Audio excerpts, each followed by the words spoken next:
Yes, I have been working on a thing. So I've been supposed to be working on Balance Dance for 9 months, and I kind of didn't for Sure, like sure. 8.5 months. But now that it is March and I'm really feeling the vibe of March, I was like, oh, I can work on this. I can work on this all damn day.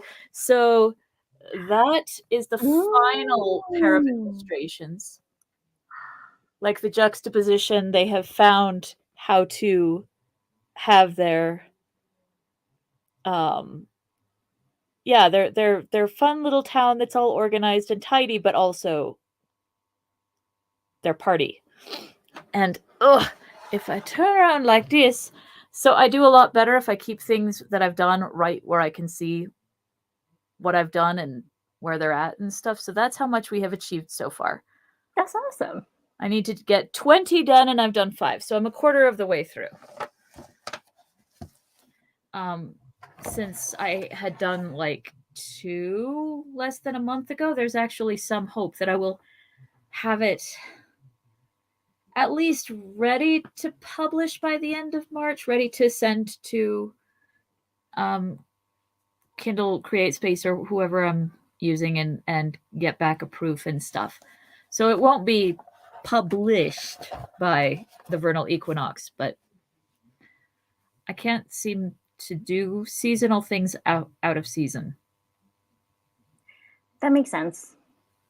I spent an entire October doing the zombie alphabet coloring book, even though that didn't come out. It came out on Halloween. Like it You just need the vibes. exactly. Breathing the season. Incidentally, I had a friend buy the zombie alphabet coloring book and color a couple pages, and it is so much more disturbing when it's not in black and white that I was like terrified. Oh man.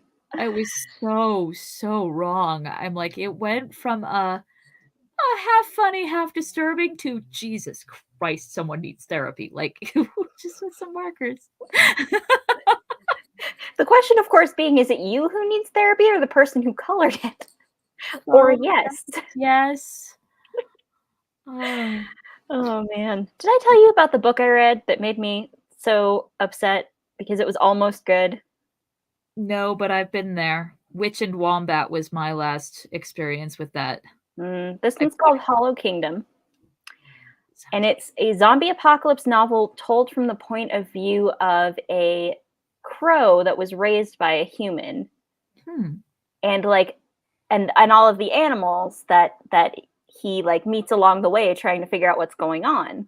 that's pretty brilliant. The premise is brilliant. The writing is really good. It takes place like several months after, so there's like the world building where she like works in these little bits of suggestions as to what happened that the crow doesn't understand, but like you, the reader, do, is Yeah. great. And the science of what happened is so dumb. And the message is humans are the virus, which does not work after 2020. It does not hit the same. Doesn't. And it made me so mad because I was like, I really want to like this book, but I hate this human nature dichotomy that you are trying to enforce. And frankly, I blame Thoreau for it. I'm not about it. Yeah. I mean, he definitely was one of the more outspoken, but he was sort of the tip of the iceberg when it came to. Oh, I know. I just like saying I blame Thoreau. You should blame Thoreau. I hear Um, you. I actually yeah, read Walden. It was very preachy. mm-hmm. He sounded exactly like somebody I would have slept with in my 20s. To shut him up.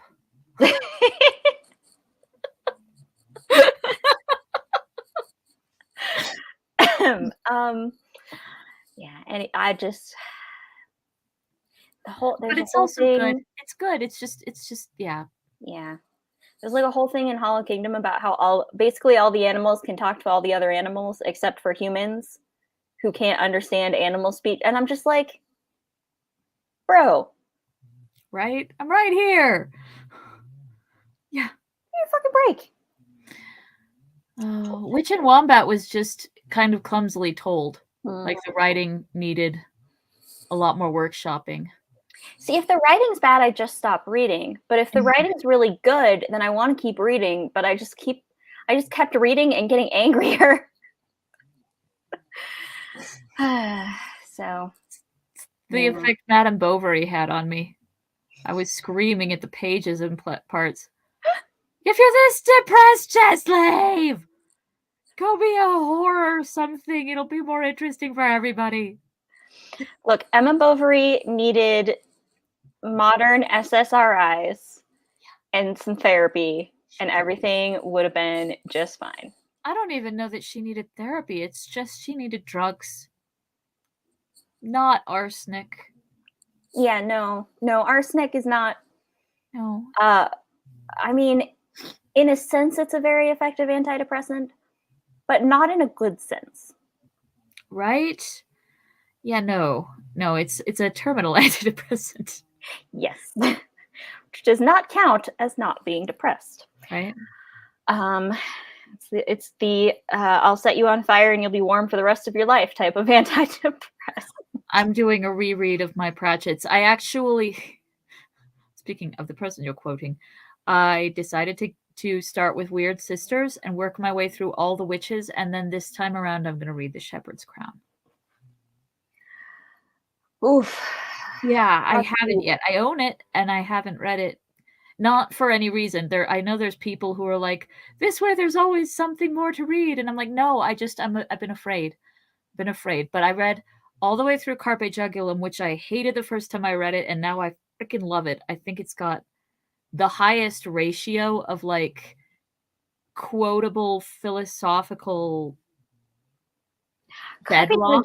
Yeah, Carpe Jugulum is... he's really developing a theme there that I think he goes on to fully express in Thud. Right? Yes. Yeah, but the way Granny, in a few short words, when Oates is like, there are two sides to every issue, and she says, what do you do when one of them's wrong? And that pops into my head a lot with the state of reality this past little while. The one that sticks in my head is I think he says something about sin is complicated, and she says, no, it's not. Sin is treating people as things. Yep. And he's like, well, but there are bigger sins. And she says, yes. And they start when you treat people as things. Everyone, including yourself. That was important to me. I was like, damn, Granny. Oh, she don't pull no punches. She don't pull no punches. Oh, and when he asks if she's ever been attracted in the dark of the long cold dark of night, have you ever been attracted to the idea of religion? And she says, no, I already have a hot water bottle. Like, and then she's cold, and he makes a light. He makes a great light. Oh my god! Did you catch? Because I hadn't caught before. So Lacrimosa, towards the end, when they're being defeated, is screaming, everywhere I look, Dad, I see something holy. You taught me this, that there's holy things everywhere, you horrible person. Yeah. And then at the very end, Oates repeats it with an entirely different flavor. Everywhere I look, I see something holy. And I'm like, has anyone got that tattooed yet? I haven't seen it. I'm just saying. Right? I would not get this one. That's a very popular Pratchett head. I almost got that at one point. You would have been the first, but now there's a whole movement. I doubt I would have been the first. I saw some fan art for Weird Sisters, which I wanted to be happy about because you don't see a lot of like Weird Sisters fan art and Terry Pratchett fan art. They made Magrat and Terrence both pretty. And I just... Varence? Isn't that... Varence. Varence, thank you. It's been a minute, but yeah. They're supposed to be nerds. They represent nerd. Yeah, they're not supposed to be hot. No. So yeah, this person drew them both hot, and I was like, you lost me. I'm sorry.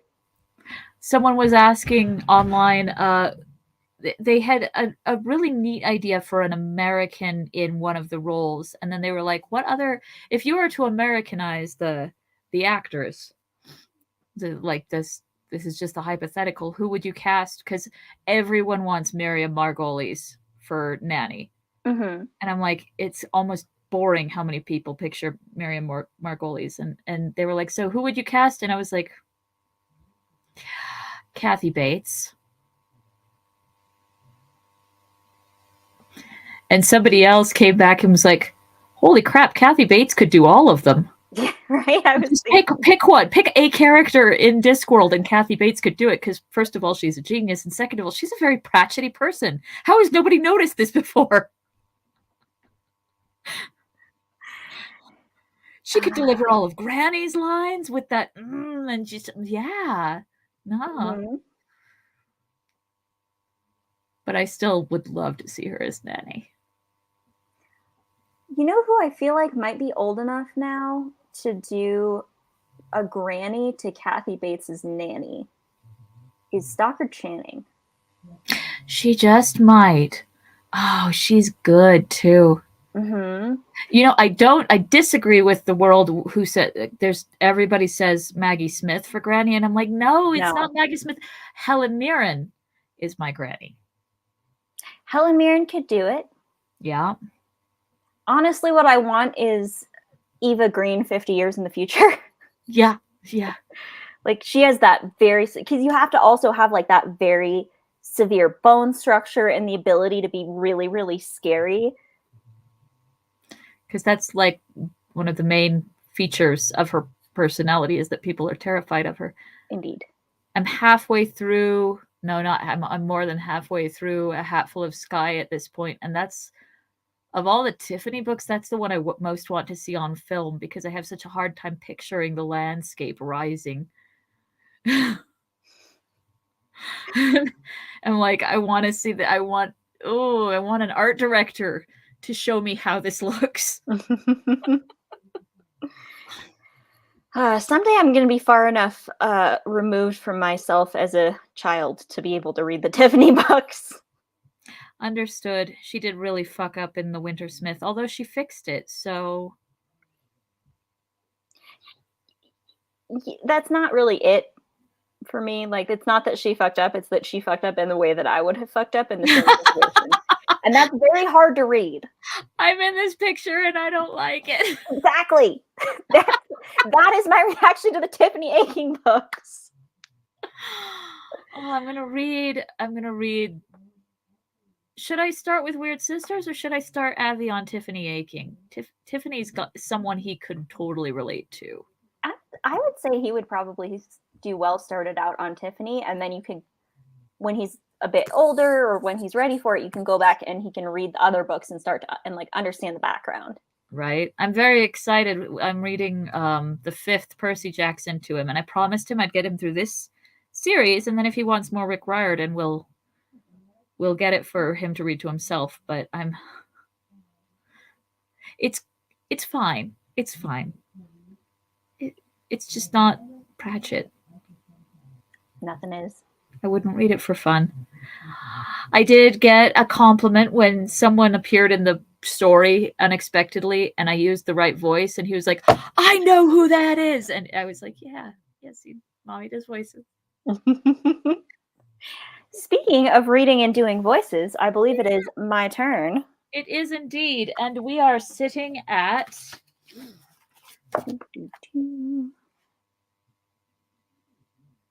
My life is broken, send for my servants.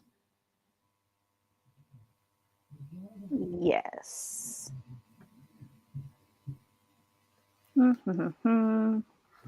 Here we go. Pippin should not have called for the servants. Pippin should not have called for the servants. What the hell, Pippin? Call for someone who can restrain this man. He should have gone and told the servants, the Lord wants you on the outwalls. Shoo. The Lord wants you to bring him a rope and tie him up, and don't listen to him if he says he doesn't. Because he said that he'll trick you, so don't let him trick you. This is a test of your loyalty. to Lord Denethor. And they would believe it because it's exactly the kind of bullshit Denethor would pull. Oh, he's so terrible.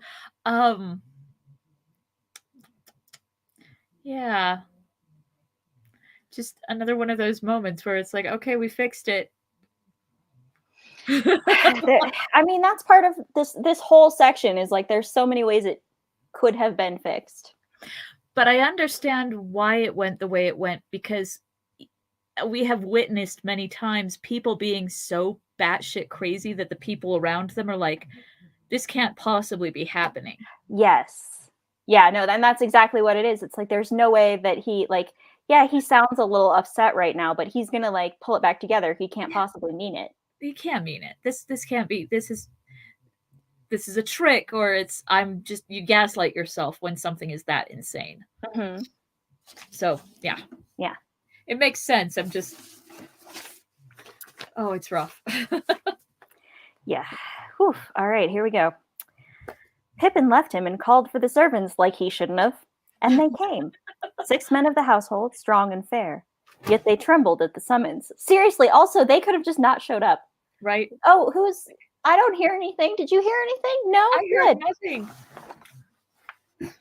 Barafin, how about you? What? No. Oh. But in a quiet voice, Denethor bade them lay warm coverlets on Faramir's bed and take it up. And they did so, and lifting up the bed, they bore it from the chamber. Slowly they paced, to trouble the fevered man as little as might be, and Denethor, now bending on a staff, followed them, and last came Pippin. Out from the White Tower they walked, as if to a funeral. No shit. Out into the darkness, where the overhanging cloud was lit beneath with flickers of dull red. Softly they paced the great courtyard, and at a word from Denethor halted beside the withered tree. All was silent, save for the rumor of war in the city down below, and they heard the water dripping sadly from the dead branches into the dark pool. Then they went on through the citadel gate, where the sentinels stared at them in wonder and dismay as they passed by. That dude is also going, well, this can't be happening. This can't be happening. Turning westward, they came at length to a door in the rearward wall of the sixth circle. Fen Hallen it was called, for it was kept ever shut, save at times of funeral, and only the lord of the city might use that way, or those who bore the token of the tombs and tended the houses of the dead. I'm sorry to interrupt a moment of such gravitas, but I love when Tolkien tells us a thing and then tells us for or because or whatever, and it has nothing to do with that. Or at least if it does, I'm not smart enough to see it. It was called Fen Hallen because this was the houses of the dead. I'm like, I don't know what Fen Hallen means. Right? Sounds kind of cottagecore to me. I don't know. Oh my god. Goth Hobbit. If you have Goth Hobbit core, you call your house Fen Hallen. And everyone would be like, oh, that's pretty, except a few would be like, oh my god. Well, I guess we know what my house is called now. Look, I have a wreath of skulls on my wall. Yes. And I spend a lot of time thinking about what's for breakfast. I think this fits. That's it. That's the key. Aha. We're going to work on this one. Lovely. We're going to work on this one. Presenting a blank sheet of paper. Cool. Great. It won't be blank for long. No, I wish I could find one of the good pencils.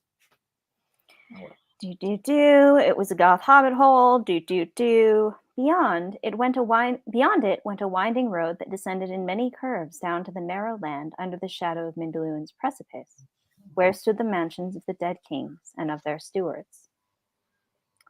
A porter sat in a little house beside the way, and with fear in his eyes he came forth, bearing a lantern in his hand. At the Lord's command, he unlocked the door, and silently it swung back. Again, an opportunity for someone to be like, no, this seems hinky. Yeah. I think this doesn't seem right.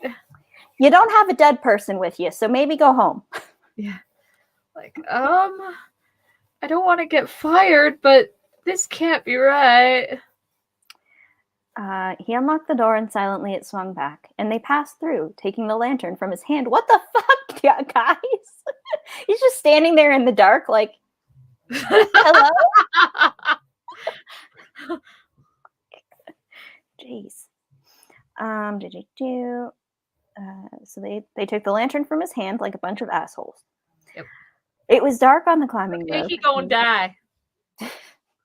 Between ancient walls and many-pillared balusters looming in the swaying lantern beam.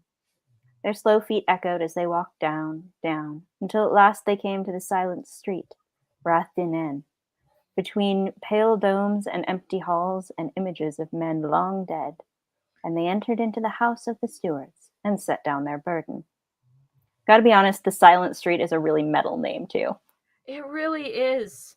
And also, remember all of this next time you watch the movie, because it means that Denethor on fire ran 3 miles uphill just so that he could launch himself off of that precipice.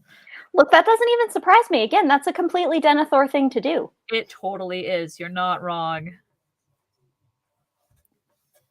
There Pippin, staring uneasily about him, saw that he was in a wide vaulted chamber, draped, as it were, with the great shadows that the little lantern threw upon its shrouded walls. And dimly to be seen were many rows of tables carved with marble, and upon each table lay a sleeping form, hands folded, head pillowed upon stone. But one table near at hand stood broad and bare. Upon it, at a sign from Denethor, they laid Faramir and his father side by side, and covered them with one covering. What kind of sign indicates lay me and my son down on this tomb together? what is the hand signal for that?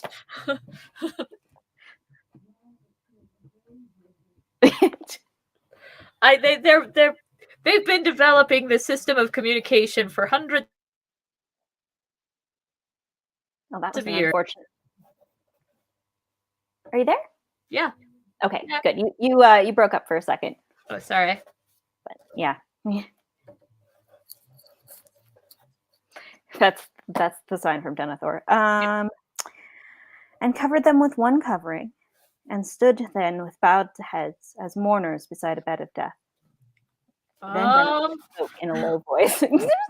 Seriously, somebody say something. Then Denethor spoke in a low voice. Here we will wait, he said, but send not for the embalmers. Bring us wood quick to burn, and lay it all about us and beneath, and pour oil upon it. When I bid you thrust in a torch, do this, and speak no more to me. Farewell. By your leave, Lord, said Pippin, and turned, and fled in terror from the deathly house. Finally! Yes. He's like that. He's gone through the whole funeral procession, and now he's like, oh, shit! Poor Faramir, he thought. I must find Gandalf. Poor Faramir. Quite likely he needs medicine more than tears.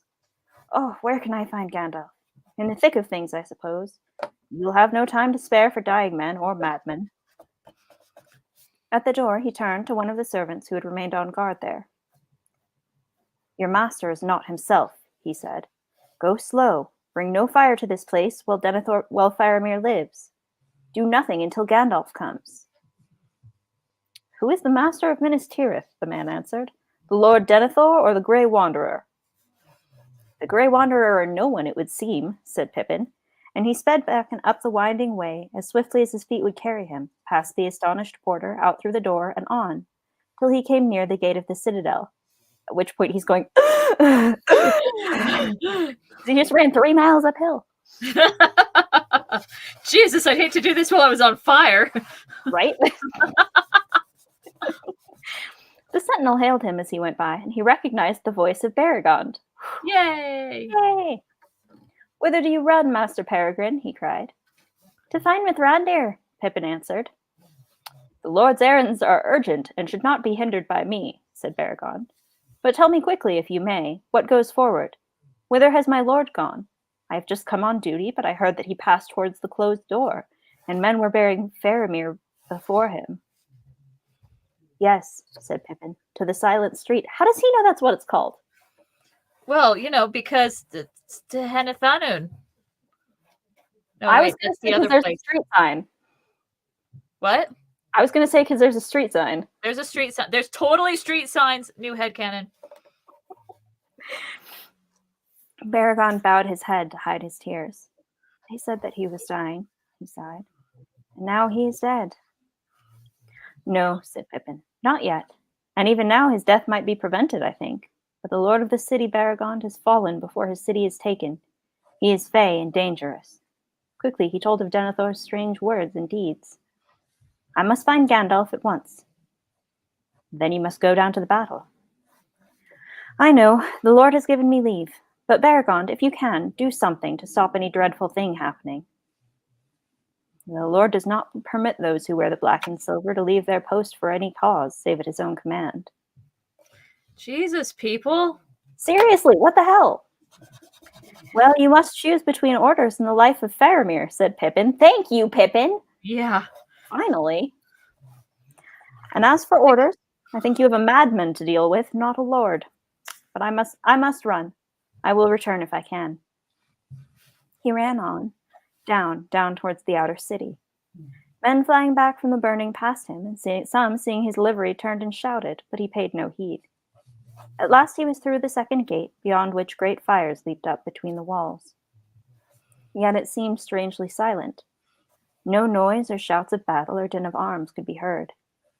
Then suddenly there was a dreadful cry and a great shock and a deep echoing boom. Forcing himself on against a gust of fear and horror that shook him almost to his knees, Pippin turned a corner opening on the wide place behind the city gate. He stopped dead. He had found Gandalf, but he shrank back, cowering into a shadow. Ever since the middle night, the great assault had gone on. The drums rolled. To the north and to the south, company upon company of enemy pressed to the walls. There came great beasts like moving houses in the red and fitful light, the Mumakil of the Harad, dragging through the lanes amid the fires great towers and engines. Yet their captain cared not greatly what they did or how many might be slain. Their purpose was only to test the strength of the defense and to keep the men of Gondor busy in many places. It was against the gate that he would throw his heaviest weight. Very strong it might be, wrought of steel and iron, and guarded with towers and bastions of indomitable stone. Yet it was the key, the weakest point in all that high and impenetrable wall.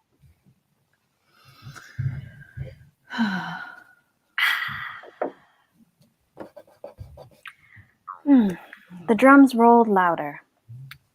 Fires leaped up. Great engines crawled across the field, and in the midst was a huge ram, great as a forest tree 100 feet in length, swinging on mighty chains. Long had it been forging in the dark smithies of Mordor, and its hideous head, founded of black steel, was shaped in the likeness of a ravening wolf. On it spells of ruin lay. Grond, they named it. Grond! Grond! Grond!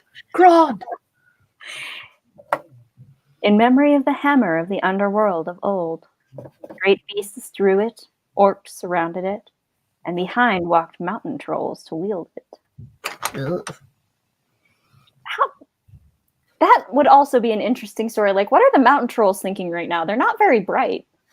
Right? Gosh. At least our leader isn't trying to immolate himself. Oh man, when even the mountain trolls are throwing shade, you know you're having a bad time. Although technically Sauron is made of fire, so he did kind of immolate himself. It's true. I think one of my favorite details is somewhere in the Silmarillion. It talks about how he went down with Numenor. He was like, shit, I didn't realize that the vengeance would be this massive. And then he tried to make himself a new body and he couldn't be pretty anymore. And he was like, you bitches. I heard that in Nathan Lane's voice.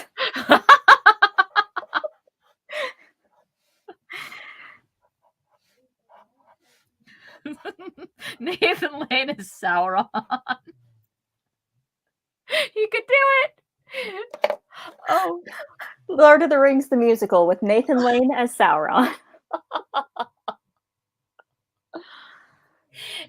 He has a song called "Here, Take My Rings. I swear they won't turn you into slave ghosts."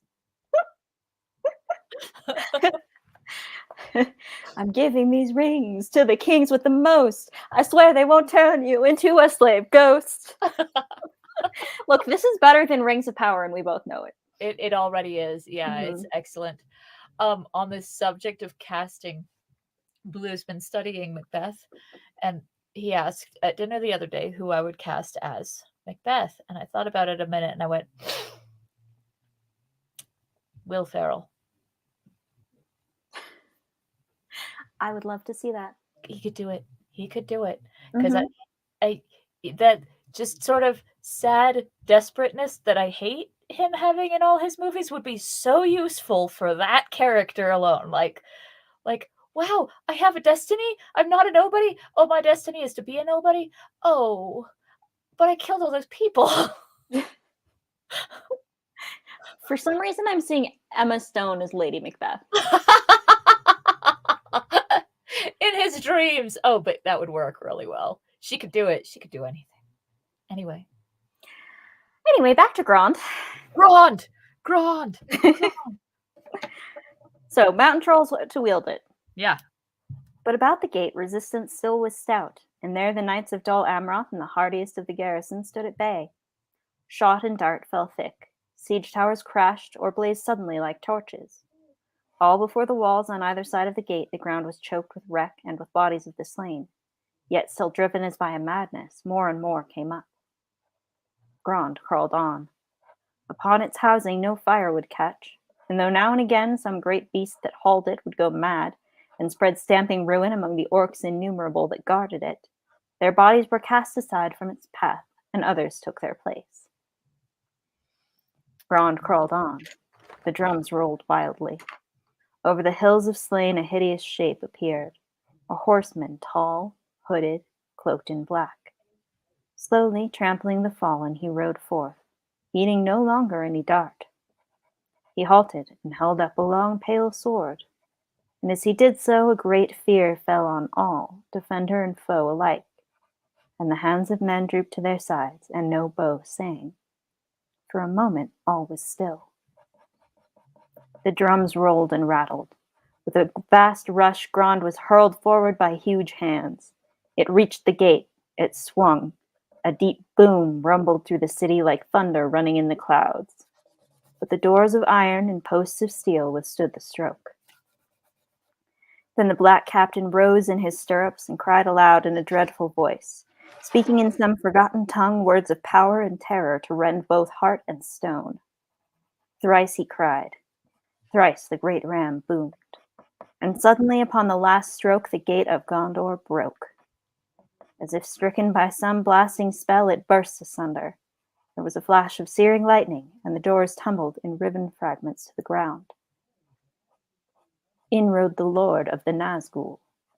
A great black shape against the fires beyond, he loomed up, grown to a vast menace of despair.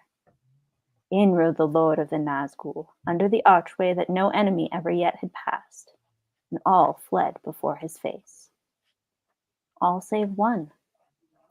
There waiting, silent and still in the space before the gate, sat Gandalf upon Shadowfax.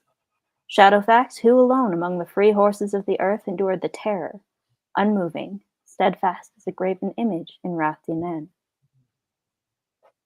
You cannot enter here, said Gandalf, and the huge shadow halted. Go back to the abyss prepared for you. Go back. Fall into the nothingness that awaits you and your master. Go. The Black Rider flung back his hood, and behold, he had a kingly crown, and yet upon no head visible was it set. Why do we always behold things that aren't visible?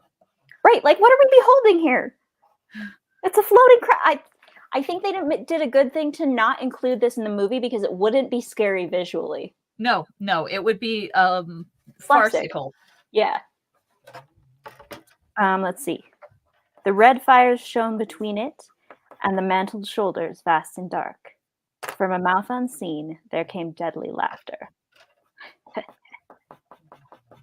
Old fool, he said. Old fool. This is my hour. Do you not know death when you see it? Die now and curse in vain. And with that he lifted high his sword, and flames ran down the blade. Gandalf did not move, and in that very moment, away behind in some courtyard of the city, a cock crowed.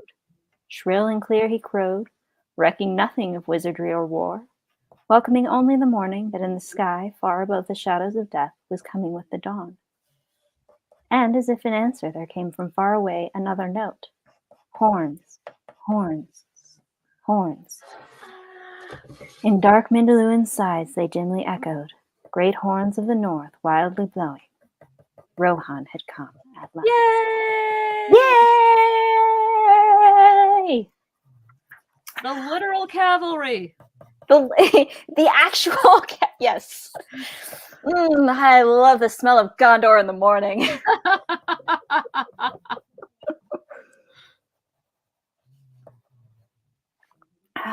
I do wonder because, like, okay, I know obviously the Witch King thinks he can kill Gandalf. Oh yeah. Can he though? Because Gandalf is a Maiar.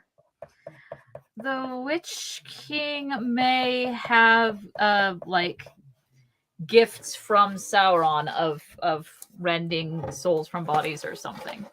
I Kind of borrowed power. Like, in terms of, like, you know, demi-godliness or whatever, Sauron and Gandalf are at the same level, right? They are created at the same level, but only Sauron has devoted his entire existence to domination. Okay, that's fair. So that's really the difference, is he's been all about power and domination, and Gandalf has been like, I don't know, I just want to smoke some pipe weed with the hobbits. And yeah, that makes sense. Gandalf is about unity and you know, peace and hippie values. He always has been. That's why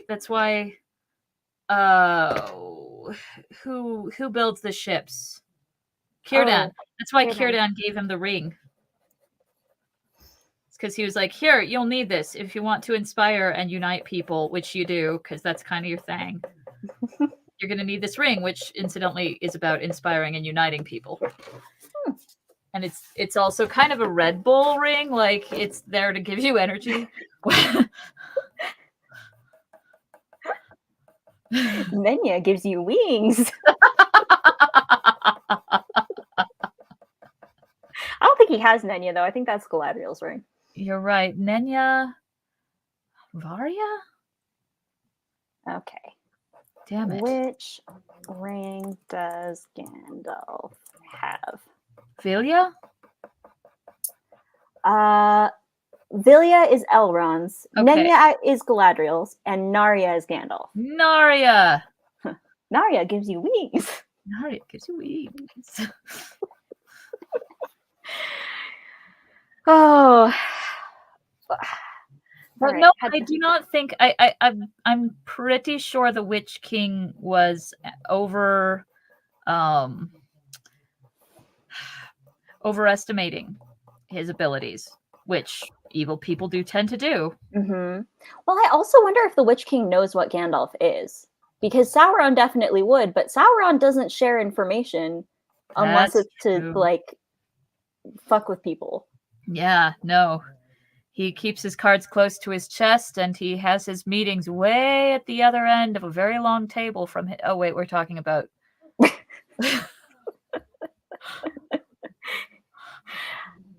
But yes. Yeah. Where are we at? Is it 8? No, it's not 8. It's not 8 yet. Rohan has arrived. Rohan has arrived. I just needed to take a breather because that was like a really intense scene to read. It is. It is so freaking intense. All right, chapter 5, The Ride of the Rohirrim. Now we're going back in time. It was dark. So that's How could be any dark time. Was it? How dark was it? It was so dark that Mary could see nothing as he lay on the ground, rolled in a blanket. It's not as funny as you think it is. Well, I think it is, but I guess that's... Anyways. Yet though the night was airless and windless, all about him hidden trees were sighing softly. He lifted his head. Then he heard it again, a sound like faint drums in the wooded hills and mountain steps. Excuse me The while I throb take would this where you cease can't see it. suddenly. I just realized you couldn't see what I was doing. Yeah. Like, way off camera. The throb would cease suddenly and then be taken up again at some other point, now nearer, now further off. He wondered if the watchman had heard it. He could not see them, but he knew that all round him were the companies of their O'Hiram. He could smell the horses in the dark and could hear their shiftings and their soft stamping on the needle-covered ground. The host was bivouacked in the... Bivouacked? Am I saying that right? Yep.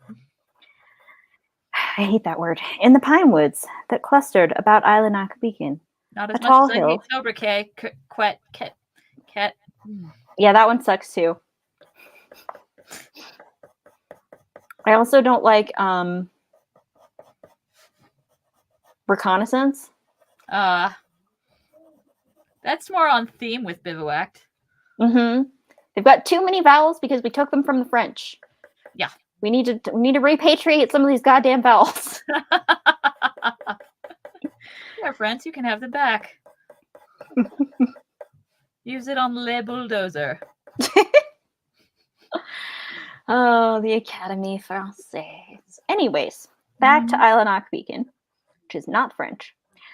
A tall hill standing up from the long ridges of the Druidon forest, which lay beside the road in Easton Orion. Tired as he was, Mary could not sleep. He had ridden now for 4 days on end, and the ever-deepening gloom had slowly weighed down his heart. He began to wonder why he had been so eager to come, when he had been given every excuse, even his lord's command, to stay behind. He wondered, too, if the old king knew that he had been disobeyed and was angry. Perhaps not. There seemed to be some understanding between Durnhelm and Elfhelm, the marshal who commanded the Aerid in which they were riding. I would love to have seen that conversation. You know what I'm saying?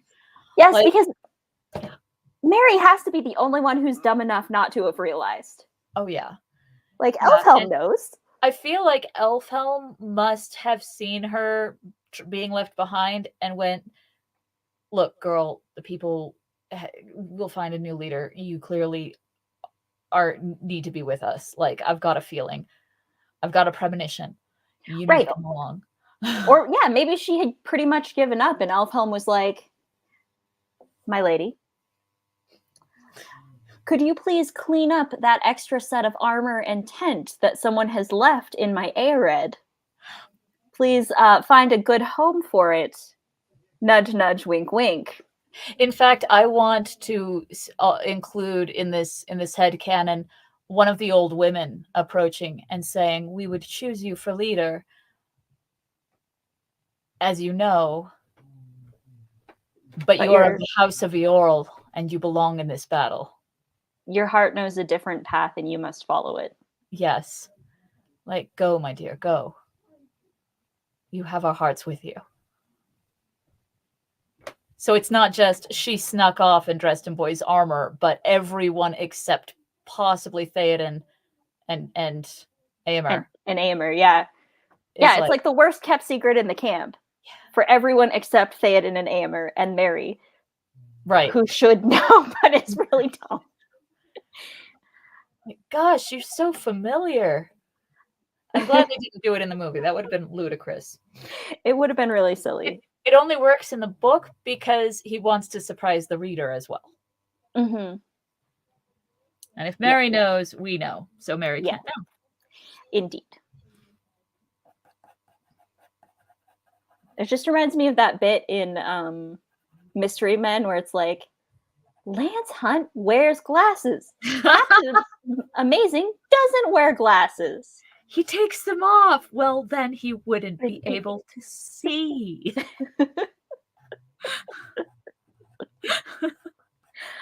That movie is so underappreciated. Yeah. Okay. Anyways, so Captain Amazing, Durnhelm, yes, has an understanding with Elfhelm. Let's see. He and all his men ignored Mary and pretended not to hear if he spoke.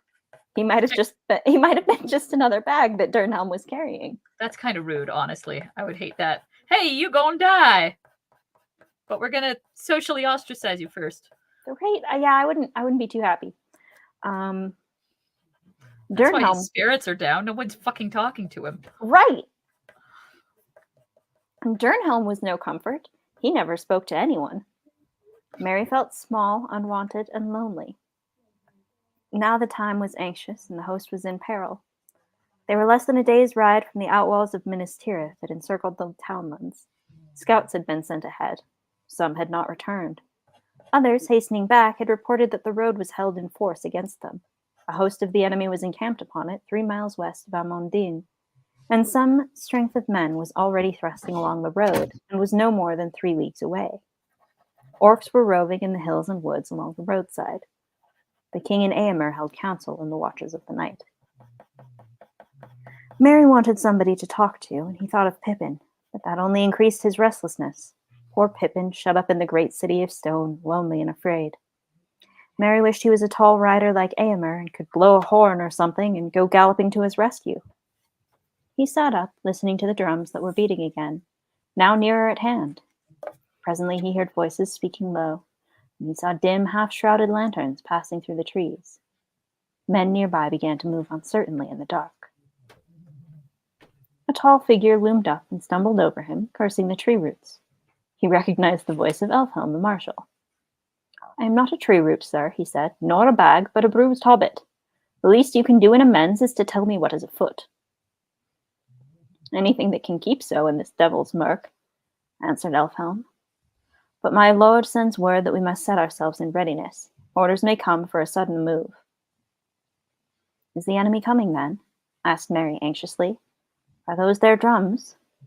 I began to think I was imagining them, as no one else seemed to take any notice of them." "Nay, nay," said Elfhelm. "The enemy is on the road, not in the hills. You hear the voices, the wild men of the woods. Thus they talk together from afar. They still haunt Druid and forest, it is said. Remnants of an older time they be, living few and secretly, wild and wary as the beasts. They go not to war with Gondor or the Mark, and now they are troubled by the darkness and the coming of the orcs. They fear lest the dark years be returning. That seems likely enough. Let us be thankful that they are not hunting us, for they use poisoned arrows, it is said, and they are woodcrafty beyond compare. But they have offered their services to Theoden. Even now one of their headmen is being taken to the king. Yonder go the lights. So much I have heard, but no more. And now I must busy myself with my lord's commands. Pack yourself up, Master Bag." He vanished into the shadows. Mary's like, "Hey, I'm not a Baggins." Mary did not like this talk of wild men and poisoned darts, but quite apart from that, a great weight of dread was on Me him. neither, Mary. Me neither. It's one of the more awkwardly aged parts of the book. Yeah. Only way past it is through it. Let's hear about the ugly noble savage. It's worse when you say it like that. Waiting was unbearable. He longed to know what was going to happen. He got up and soon was walking warily in pursuit of the last lantern before it disappeared among the trees. I'm going to make you read the next part because it's 7:58. Damn it!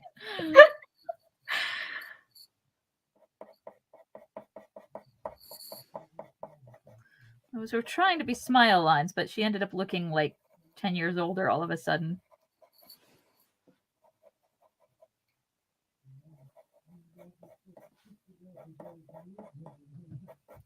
La la la la la. La. La. Oh, that helped. Hooray for craft paint, man. Hide all my crimes with craft paint.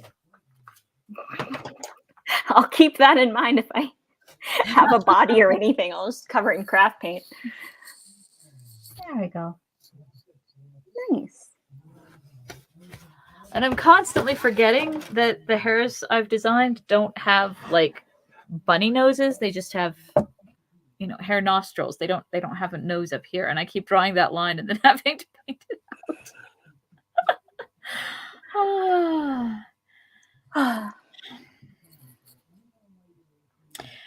Well, I don't know how recently you've been on Facebook, but I was listening to classic rock in here, and some Led Zeppelin came on, and I was just half listening to it like you do.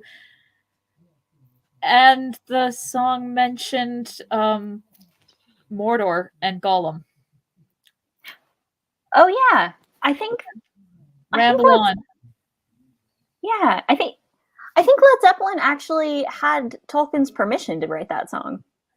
It's not even like it's about anything having to do. It's about losing his girlfriend and going find her, basically. And now I'm like, I'm going to write a headcanon about this is like the backstory of one of the Rangers, because there's 30 of them and they don't have it. And one of them was in Mordor for some reason at the south end where the fields are.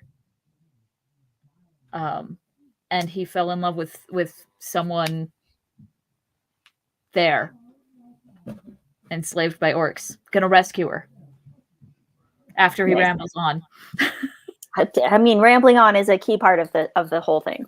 Yeah, because you got to go get, I don't know, the weapon or whatever. But yeah, it's like, we know about Halber. Well, we know that Halbarad is Aragorn's favorite and that he dies. But the rest, they're just a unit. They can have Led Zeppelin inspired backstories. Yeah, why not? They're sort of just, what is it that the kids say? Squad goals. Squad goals. And since Gollum is mentioned, it has to be someone in this late third age. Mm-hmm. So I figure he didn't steal the girlfriend by like seducing her. He stole her and gave her to orcs in exchange for money or some crap. Checks out. Yeah.